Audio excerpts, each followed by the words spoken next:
Everybody, Earl at thelogbook.com here with some of my oldest friends. They need a hand. Actually, they need something in their hands. You probably notice there's something Darth Vader has that neither Obi-Wan nor Luke have, and that is a lightsaber blade. If you recall the whole shtick with the Kenner action figures, the original Kenner action figures from '78, they had a slot in the arm through which the lightsaber blade was inserted. And, Darth Vader does have his original blade, but it's broken. It turns out that there is a remedy for this, and it's not an officially licensed one, but it's one of these wonderful things that you find on Etsy. This is from an Etsy shop called The Fans Strike Back, and it's brand new lightsaber blades for all three of the figures from the first movie who have them. And they are pretty close to the right color. I mean, I've got my original Darth Vader blade here, and let me hold it up under the light. Of course, I think it's kind of washing out. About the same color. I mean, we're within shouting distance. So let me see if I can remove the tape from these, because they are taped down to the card, which that's as good a way as any to send them. See if I can do this without completely destroying the card. There was a time once long ago where I wouldn't have worried about that, and the testament to that is the fact that none of my original 12-back cards survived. I'm always amazed when people show up with an original card, at least, that's intact, because I tore into my figures back in the day. It's like, how did you even do that? How did you have the self-control to do that? Because, me, I was 6. What was your excuse? Of course, I say that, and I find myself unable to quite get in here. Alright, getting closer. Getting closer. We have a strip of tape off of there, and we have the yellow lightsaber. Now, here's the fun thing. The original 12-back cards that were in the stores, the lightsaber blades had a tip. Obviously, Vader's has broken off. It's a problem that many of us men face. But the fun thing is, if you recall the early bird kit that was sold Christmas of '77, which basically, now I did not have one of these, but the thing with the early bird kit was your parents got this. There was all sorts of swag inside the box for you, but there was also a postcard that they sent off to the manufacturer. And, it was a postcard that obviously was of a kind only included with the early bird kit. And Kenner would send them, would send you at your parents' address the figures. Now, the early bird kit had lightsabers that extended. It's called a telescoping lightsaber. And it's kind of the defining feature of the lightsabers from the early bird figures. Now, obviously, I'm doing a little bit of revisionist history here. These were not early bird figures. The early bird figure was, I think it was Luke, Leia, Chewie, and R2-D2. So Luke is the only one who would have had the telescoping lightsaber. Let me see, is there an obstruction in here? I hope not. he hasn't had a lightsaber for so long. You know, it worries me that all the times that I have moved with these figures, you know, something may have melted, because that's the problem with moving, especially some of the moves that I've had to do that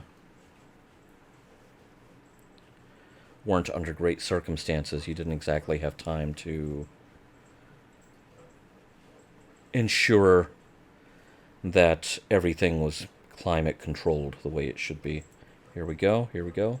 Alright, Luke has his lightsaber. Once again, for the first time since probably 1979 or so. He, see if I can do the same favor for Obi-Wan here. The Obi-Wan figures would never have had... I have cat shenanigans going on behind me, apologize. The Obi-Wan figures, I don't think, would ever have had the telescoping lightsaber, because they were not part of the early bird kit, which was only 4 figures. So let me try once again, being very gentle with these, because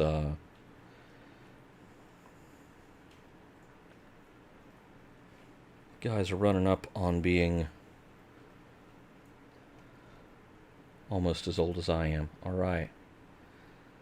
So Obi-Wan once again has a lightsaber, and like I said, I couldn't even tell you when the last time was these guys had these accessories. And let's get Vader's lightsaber out of here. Maybe easier said than done, because the tape is not it is not coming willingly.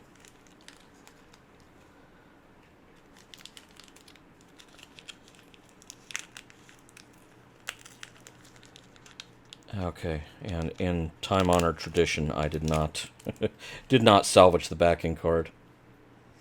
Why start now? If I want it on a card back, it's back there on that wall, buddy. Everything else is fair game. Alright, now Vader has had a saber, but it's been kind of a truncated one. But now he, once again, armed and dangerous. Looks like the most dangerous one of the lot. So, now, this package of 3 replacement telescoping lightsabers ran me about $7. But that's a whole new lease on life for a bunch of figures that are, you know, at this point, over 40 years old. So, that's not bad. Now, you know, this is not for me to claim, you know, with hand on heart that, oh yeah, these are original. It's like, no, these are aftermarket enhancements to my originals. But it is very good to have them. The telescoping part is easy to push back in. There's a tip that still sticks out. You can grab that and extend the lightsaber anew. So probably get a longer life out of it by leaving a telescoping part retracted. This is really cool. Let me show you something else that I got recently. Speaking of 3D things, 3D printed things I got off of Etsy, because these were 3D printed lightsabers. I was always kind of aggrieved by the fact that when Playmates did the Star Trek The Next Generation toys in the 90s, they did the current phaser that was in use on the show, and a very good model of it. It has lights, it has sounds. But I was much more a fan of what was called the Dustbuster phaser. It just, I don't know, to me it looked more advanced and less chunky, and it looked like it was, part of the same design thinking as the new Enterprise itself, what with all these curves and so on. Now, the production reality is that the Dustbuster phasers, because they had curves and not corners, would pop out of everyone's holsters on the set, forcing lots of expensive retakes. And, I get that production reality drives everything, but even though it doesn't have lights, even though it doesn't have sounds, this is a very nicely 3D printed model of the Dustbuster phaser. The colors are all correct. The kind of power bar that would light up on the original props is printed in this super day-glow green plastic. It's either printed or painted. And under the right light, it looks like it is lit up for real. The business end of it is blue, just as with the original prop. The grip is very nicely done.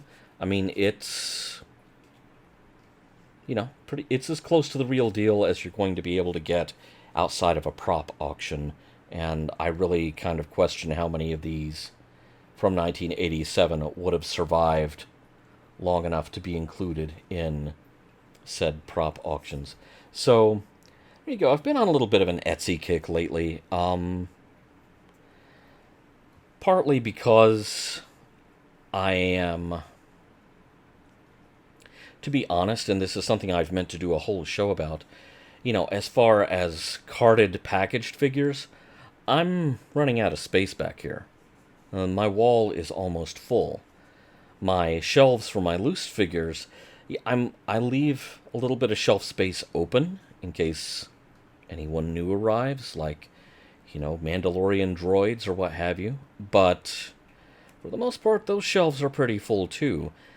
This gives me a way to kind of enjoy what I already have, get more enjoyment out of it, and kind of give them a little upgrade. They have been through a lot with me over the past 40-odd years, and somewhere in there they paid for that by becoming disarmed.